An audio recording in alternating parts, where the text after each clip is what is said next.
Welcome to Simple Maths with Vinath. இன்னைக்கு நம்ம பார்க்க போகிறது exercise 1.2 ஓட first sum தான். Prove that root 5 is irrational. ரொம்ப important concept. இந்த கான்செப்டை பேஸ் பண்ணி கண்டிப்பாக போர்டு எக்ஸாமினேஷனில் ஒரு கொஸ்டின்ஸ் எப்பயுமே இருக்கும். So instead of root 5 root 2 root 3 root 7 அந்த மாதிரி கொஸ்டின்ஸ் அந்த உள்ள இருக்க வேல்யூ மட்டும் தான் மாறப்போகுது. ஓகேவா? ஸோ நமக்கு ரூட் 5 இரேஷ்னல் தெரியும், அதை ப்ரூஃப் பண்ணணும். ஸோ நம்ம என்ன பண்ண போகிறோம்னா அதுக்கு ஆப்போசிட்டாக அதை ரேஷ்னல்னு எடுத்துக்கிட்டு ப்ரூஃபை ஸ்டார்ட் பண்ண போகிறோம். சரியா? So let root 5 be a rational number. So let நம்ம தான் என்ன பண்ணுறோம், அதை கொஞ்சம் ஆப்போசிட்டாக எடுத்துக்கிட்டு ப்ரூஃப் பண்ணுறோம். ஏன்னா அப்போ தான் நம்மளால் ப்ரூஃப் சொல்ல முடியும். ஸோ இரேஷ்னல்ன்றதை நம்ம ரேஷ்னல்னு எடுத்துக்கிட்டு ரேஷ்னல் கண்டிஷன் அது சாட்டிஸ்ஃபை பண்ணிச்சுன்னா ரேஷ்னல்னு சொல்லலாம். கண்டிஷன் சாட்டிஸ்ஃபை பண்ணாதப்ப ஆட்டோமேட்டிக்காக கான்ட்ரடிக்ட் சொல்லி இரேஷ்னல் நம்ம சொல்லிடலாம். ஓகேவா? ஸோ ஒரு நம்பர் ரேஷ்னல்னா அது என்ன ஃபார்மில் இருக்கும்? So root 5 equal to P by Q. So இதுதான் ரேஷ்னல் நம்பரோட format. So root 5 equal to P by Q where P and Q are co-prime integers and Q is not equal to 0ன்ற condition இருக்கணும். So P and Q integers that is co-prime. Co-primeனா என்ன? ரெண்டுத்துக்கும் common factor 1 மட்டும்தான் இருக்கணும். ரெண்டும் 1ல் மட்டும்தான் டிவைட் ஆகணும். And denominator Q is not equal to 0. Okay. So இந்த கண்டிஷனை இதை சாட்டிஸ்ஃபை பண்ணணும். Okay. Now squaring on both sides. So நம்ம எடுத்தோம்ல root 5 equal to P by Q, அதை ஸ்கொயரிங் ஆன் போத் சைடு பண்ணுறோம். ஸோ ரெண்டு பக்கமும் ஸ்கொயர் பண்ணுறோம். ஸோ ஸ்கொயர் பண்ணுறப்ப என்ன ஆகிடும்? இந்த பக்கம் லெஃப்ட்டு ஸ்கொயரும் ரூட்டும் கேன்சல் ஆகிடும். ஸோ அப்போ 5 ஈக்குவல் டு ஸ்கொயர் உள்ளே போச்சுன்னா இங்கே numerator P square, denominator Q square. Now இந்த Q ஸ்கொயரை கிராஸ் மல்டிப்ளை பண்ணிவிடுங்க. So 5Q square is equal to P square. So இப்போ இந்த 5 மல்டிப்ளை இருக்க 5 ஈக்குவல் டு இந்த பக்கம் வந்துச்சுன்னா divide. So P square divided by 5 அப்படின்ற ஆன்சர் வருது. Okay. So consider this is the first equation. So இது இந்த ஃபர்ஸ்ட்லேருந்து நமக்கு என்ன கிடைச்சிருக்கு? P ஸ்கொயர் வந்து 5ஆல் டிவைட் ஆகுது. So therefore P square is divisible by 5 அப்படின்ற ரிசல்ட் கிடைச்சிருக்கு. நமக்கு ஃபர்ஸ்ட்லேயே ஒரு தியரம் இருக்குது, நம்ம ப்ரீவியஸ் வீடியோஸில் பார்த்துருக்கோம். தியரம் 1.1 சொல்லியிருப்போம்.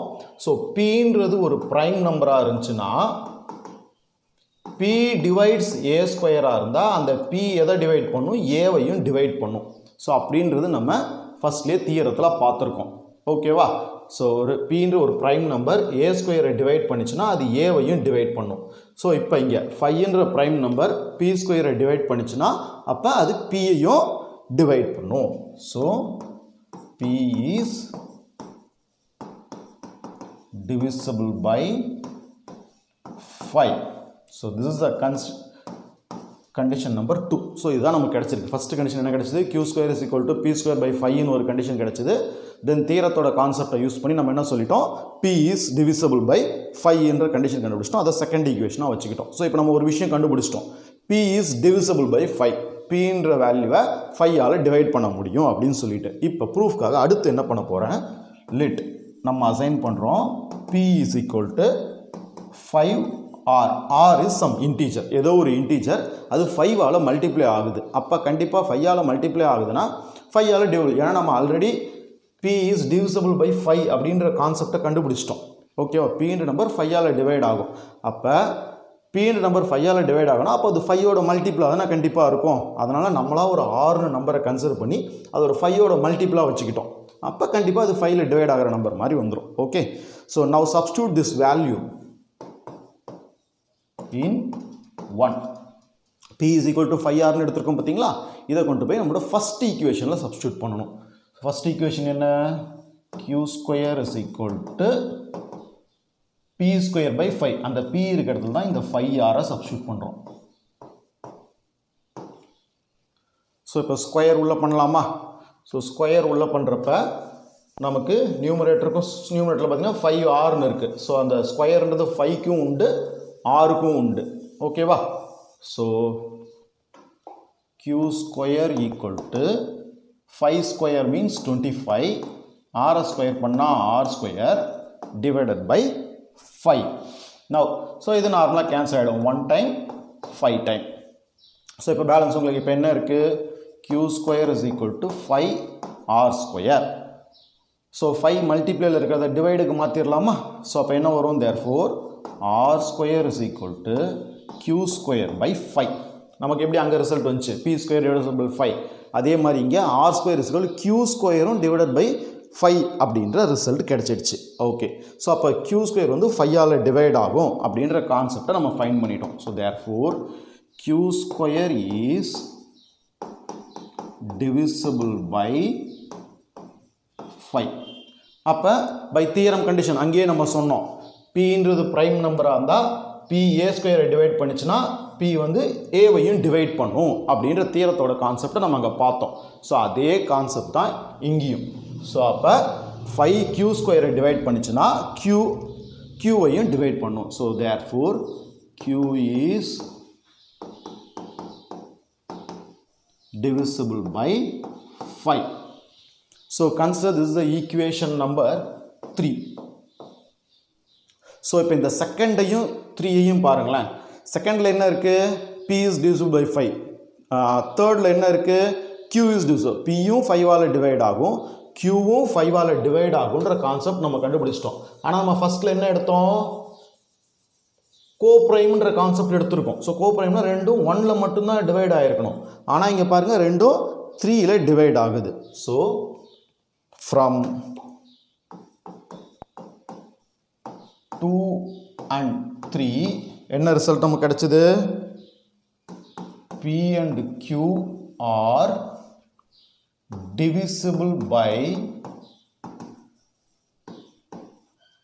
5 அப்படின்ற result கிடைச்சிடுச்சு. which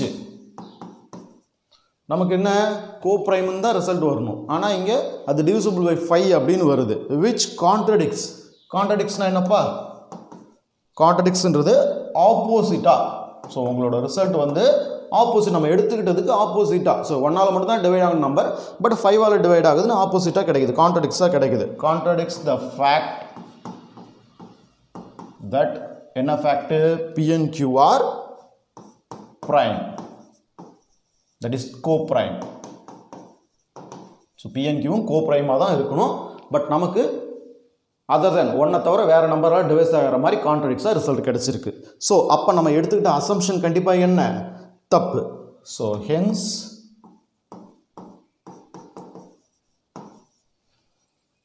our assumption is false.